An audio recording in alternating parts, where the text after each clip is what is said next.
College football playoffs continue. The quarterfinal round this Tuesday and Wednesday coming up. I've got all 4 games for you. Free plays in all 4 games. Deep dive, letting you know how to play these playoff games. Some free winners with analysis coming up right now. Hi, this is Steve Merril, WagerTalk.com. Right back here on WagerTalk TV. And happy early New Year to you. We got a game on New Year's Eve, Tuesday night, and then 3 more playoff games on Wednesday, January 1st. So happy advanced New Year to you, depending on when you're watching this free play video here on WagerTalk TV. And don't forget, if you want to see more of these videos in 2025, make sure you click subscribe and click that bell for an instant alert so you never miss out. Also, thumbs up, like, and comment below because I read the comments and I reply back. All right, let's go down in schedule order. We'll start with the New Year's Eve game, 8 o'clock, actually 7:30 Eastern, a little earlier so you get your party on afterwards. 7:30 Eastern on ESPN. We've got the Fiesta Bowl, Penn State, Boise State, and on paper a mismatch. Penn State a double-digit favorite. In fact, I did standalone solo videos, by the way, for all 4 of these games also here on WagerTalk TV this week. So if you want a deeper dive, 4 or 5 minute dive into each matchup, be sure to watch those solo videos. I'll give you kind of a quick hitter on these and some other angles and info that I might not have mentioned. But when I did the video earlier, it was 10.5. Now as we head into the weekend, it's 11. Penn State an 11-point favorite on the neutral field. This, of course, in Glendale, Arizona, being the Fiesta Bowl. And Penn State had to play last week. Fairly easy home win against SMU, a phony SMU team. But keep in mind, they had 2 defensive touchdowns. Cold weather. It was a very advantageous setup for Penn State. Now they face a rested Boise team, and we don't have any sample size to go with. This is the first year with this format, but it will be interesting to see in the coming years if the rested team has the edge, even when they're the weaker squad. Of course, we have that with Arizona State, Texas coming up next year, the next game I'm going to talk about. But I do think this line is too high. In fact, the initial opener was 8.5 right after Penn State won last week, and now it's, as I said, was 10.5. Now it's 11. And if you look at just some raw numbers this season, even though Boise State faced a weaker schedule, even when factoring in opponents played, this line should probably be in about the 5 to 6 point range. I'll show you how you get to that math. Penn State, on average, won their games by 18 points. Boise won their games by about 17. So Penn State would be 1 point better. Penn State's opponents were about 4 to 5 points better than Boise. So that's, anywhere from about a 5-point line would be a fair number. So 11 looks pretty inflated to me. Now, I do think Penn State's the better team. I also think they're going to win this game. But plus 11 with an explosive offense like Boise State is interesting, especially the backdoor cover potential. Now, they don't throw the ball great. 7.5 yards per pass came against teams that allow 7.5.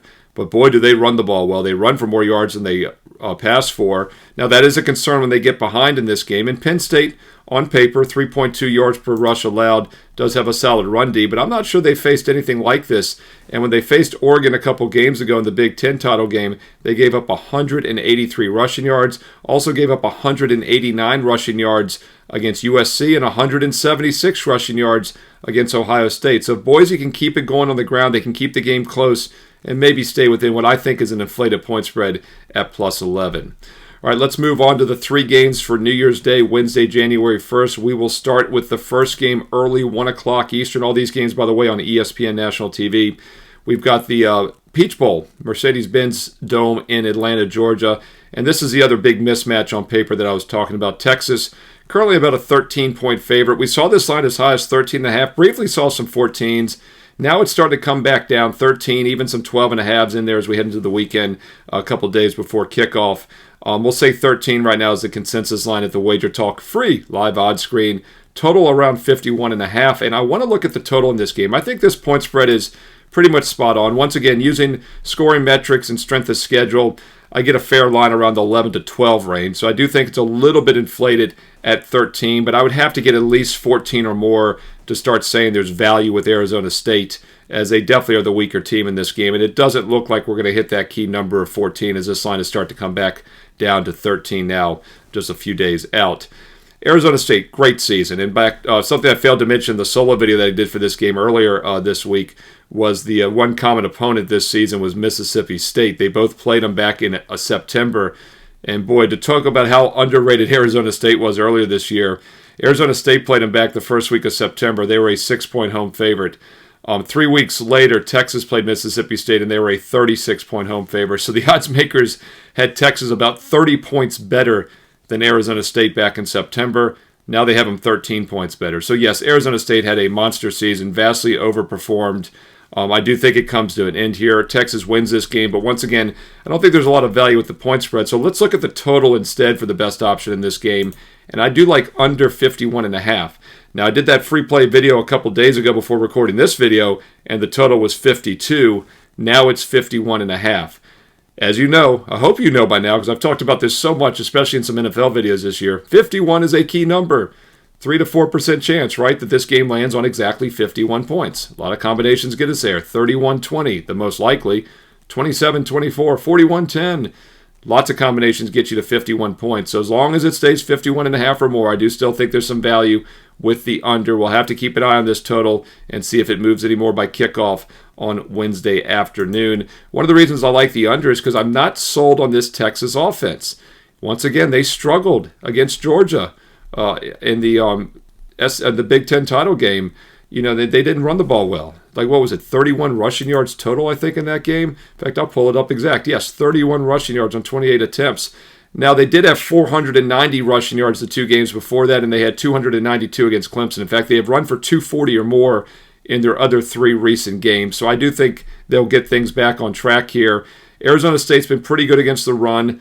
In fact, they've held most of their opponents in check, although Central Florida, Kansas State, and then more recently Iowa State did have some success on the ground against them. So I think Texas will be able to run the ball in this game, but I'm not sure they're going to have a ton of success throwing the ball. Arizona's pass defense was actually really strong this season. That was the strength of this unit, giving up just 6.3 yards per pass against teams that average 7.3. And speaking of a strong pass defense, how about Texas? 5.4 yards per pass and just 4.2 yards per play. That was the best number in the nation this year. So they definitely should be able to keep a very mediocre Arizona State offense in check. Sun Devils averaged 6.3 yards per play this year against weak opponents that gave up 5.9.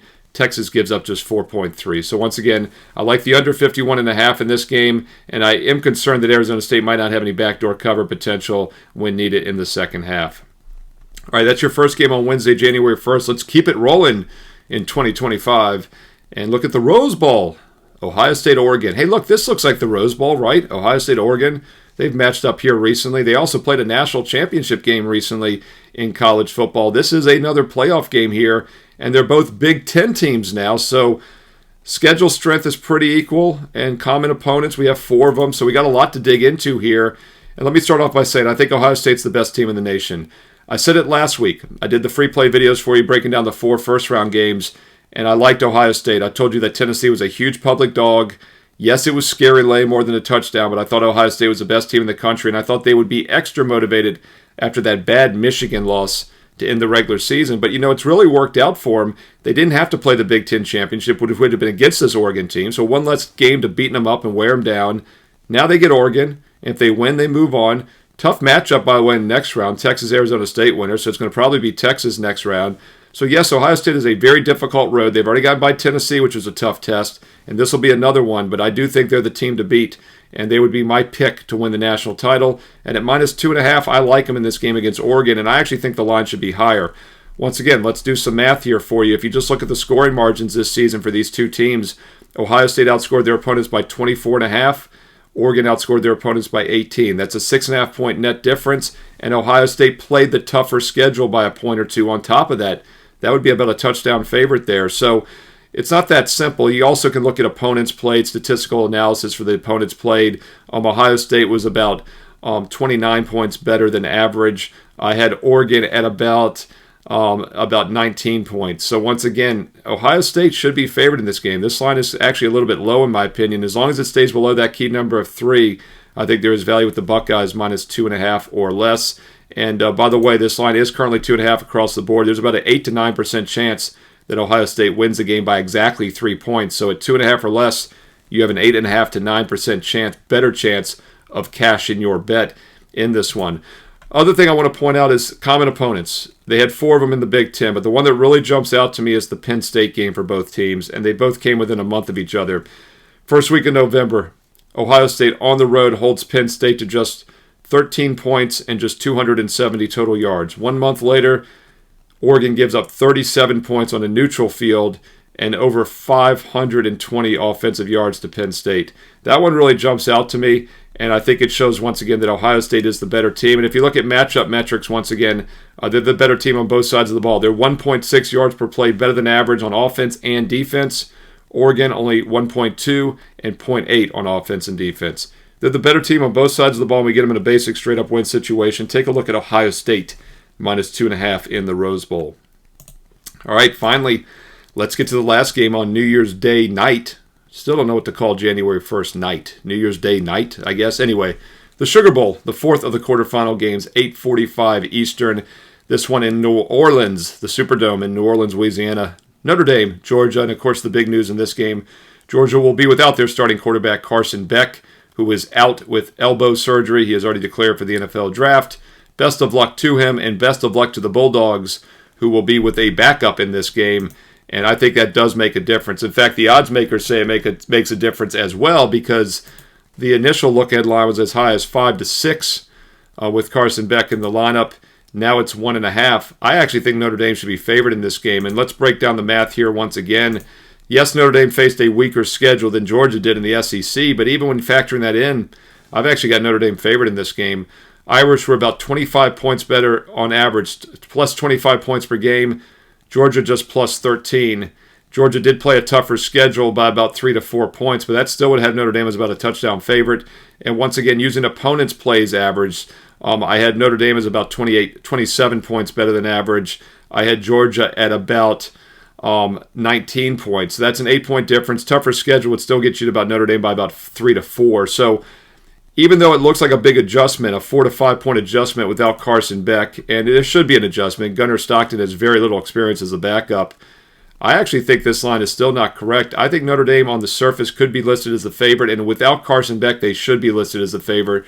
And let's look at the backup here. Gunnar Stockton played about half that Texas game.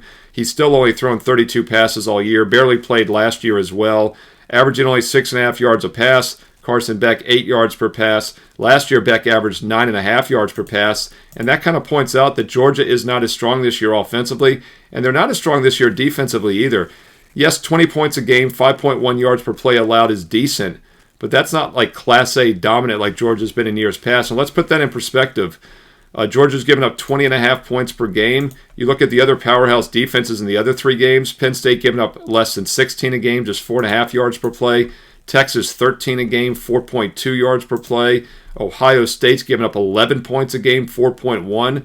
Georgia 20.5, 5.1. So they are a beatable team, and the matchup is interesting as well. Notre Dame runs the ball extremely well. They don't throw the ball well. In fact, they're a very mediocre passing offense, 7.2 yards per pass against teams that allow 7.1. So I do think Georgia will keep the passing attack in check, but this is a really good Irish rushing attack. 223 yards per game on the ground, 6.3 yards per rush, and almost 7 yards per rush over 250 yards in road games this season. And then you look at what Georgia's done recently. I talked about how they shut down Texas in that title game a few weeks ago, holding Texas to 31 rushing yards. But other than that game, they've been very suspect stopping the run over the past month. Regular season finale, they gave up 260 rushing yards to Georgia Tech. The week before that is a 42-point favorite. They allowed Massachusetts to rush for 226 yards. Also allowed Tennessee to rush for 152 the week before that. I do think Notre Dame will have some success on the ground in this game, and they should be favored. I like the Irish plus the 1.5, and definitely would not talk you off of the money line as well at plus 105.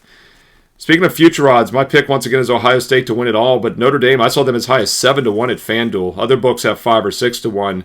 I think a little bit of a flyer on Notre Dame. If they do get by Georgia, as I think they very well could, they might have some value there as a futures play if you're looking for a futures here to win the whole thing. I don't think they're going to win the entire thing, but they get a matchup with the Boise State Penn State winner next, so they avoid Texas and Ohio State until the finals. Notre Dame's getting a shorthanded Georgia team, and then they get a Penn State team, which I think is beatable. Notre Dame as high as 7-1 right now at FanDuel might be worth a little bit of a flyer for a futures play. Hey, comment below. What are your thoughts? Side, totals, futures plays. Let me know your favorite selections here for the quarterfinals in college football. As I read the comments, I'll reply back. Include some analysis if you have time. Let's learn and earn and win together here on WagerTalk TV. And if you're liking these free play videos, do me a favor. Thumbs up, like. It takes 1 second. Boom, you did it. The more likes, the more thumbs up, the more comments the videos get, the more free play videos I do all year long. for football, basketball, and baseball right here on the channel. And don't forget, when you subscribe, click subscribe, but click that bell as well for an instant alert so you know when these free play videos are posted each and every day. Now, these free play videos are nice. I gave you my opinion in every one of the games. In fact, we went 3-1 last week, including a 3-0 sweep on my side opinions for the first round of the playoffs. I gave you all 4 opinions here for these 4 playoff games, but most of them aren't going to make my best bet card. These are TV opinions, high-profile games. I like to give you free analysis because I know you're watching these games, you want to play them. But keep in mind, if you're taking a true investment approach, the way to make the most money is to use my personal best bets. And right now, I've got a great New Year special for you that gets you the entire 2025 for about $1 a play. Well, it depends on when you sign up. If you sign up in the last couple of days of December, it's a 365-day all-access, put it that way. And it's a great offer. This year in 2024, we have crushed it. In fact, into October, a couple months ago, we'd already doubled our bankroll this year. And now as we close out the final week of December, my clients are up over 150 units of profit this year, 2024 alone. 2025 is going to be another big year because I've won consistently for 29 straight years as a full-time professional handicapper. And it's so simple. If I have a best bet, my clients get it as well. I have one set of plays. Everybody gets the same play every day with analysis, emailed directly to you. You can also log into the website to check them out. And once again, if I have a play, you get it. Whether it's a 1 day, a 1 month, or a 1 year, every client gets the same best bets I'm personally using that I've won consistently with for the past 29 years. Same best bets that are up over 150 units this year in 2024. And now 2025 is right around the corner. Or if you're watching this on January 1st, it's here. Wake up. It's the new year. Save big, but you got to have a promo code. I love promo codes. How about $1 a play with promo code SM365? Here's how it works. Go to my page right now, Steve Merril, WagerTalk.com. On the right-hand side, you will see the All Sports All Access packages. There's a 1 month, a 3 month, 1 year. You want the 1 year, all access. And at checkout, use promo code SM365 for an instant $811 automatic discount. The reason that unique number 811 is because that gets it down to exactly $99 a month, just over $3 a day, just over $1 a play for every college and pro football, college and pro basketball, and Major League Baseball best bet that I release for the next 365 days and nights. Take a New Year's resolution to be a winning sports bettor in 2025, and the way you do it is by taking a consistent, disciplined, long-term investment approach. It takes just a couple minutes a day to get the plays, put them in, and make the money over the course of the year. We're not going to win every day. We're not going to win every play. It doesn't work that way. It's a marathon, not a sprint. That's why I preach the long-term investment approach, and that's why I'm offering this special promo code to get the cost of entry down to about $1 a play. Promo code SM365. Check it out right now. Steve Merril, WagerTalk.com. Hey, get there quicker with shortcut WT.buzz/SM. Don't forget, I average about 2 to 3 plays a day. I'm very selective. That selectivity pays out with a high return on investment. Risk reward is fantastic. And because of the selectivity, the last cuts, games that are just a bit outside from making the cut, I post as free plays. And those free plays do quite well also. So check out a bonus free play every day on my page in football and basketball and baseball in a couple months. Steve Merril, WagerTalk.com. Get the daily free play, and more importantly, get one of those strong best bet packages and have a great start to 2025. And if you're doing the 1 year all access, use promo code SM365 for that instant $811 discount. Steve Merril, WagerTalk.com. Get there quicker, WT.buzz/SM. Hey, follow me on social media as well, at Steve Merril, 2 R's, 1 L. At Steve Merril on X and Instagram, 2 R's, 1 L. You know the deal. It didn't change for 2025. Hey, and speaking of the new year, leave your resolutions below. Hey, seriously, what's your New Year's resolution? We're going to root you on. We're going to support you. Do you make resolutions? I'm not a big resolution guy. As you all probably know by now, I'm pretty systematic, right? Disciplined, systematic. I kind of do the same thing. I'm a numbers guy, risk reward. So I'm just going to keep churning it out in 2025, doing free play videos for you and putting out strong best bets for my clients. But seriously, have a great New Year, whether you're watching this the last couple of days of December or on January 1st. Happy New Year either way. Leave your resolutions below. What are your plans for New Year's Eve? Did you survive New Year's Eve? Is it New Year's Day? Comment below. I read the comments. I reply back. Thumbs up, like, subscribe, and click that bell for instant alerts because you know there's more free play videos here on Wager Talk TV coming up next.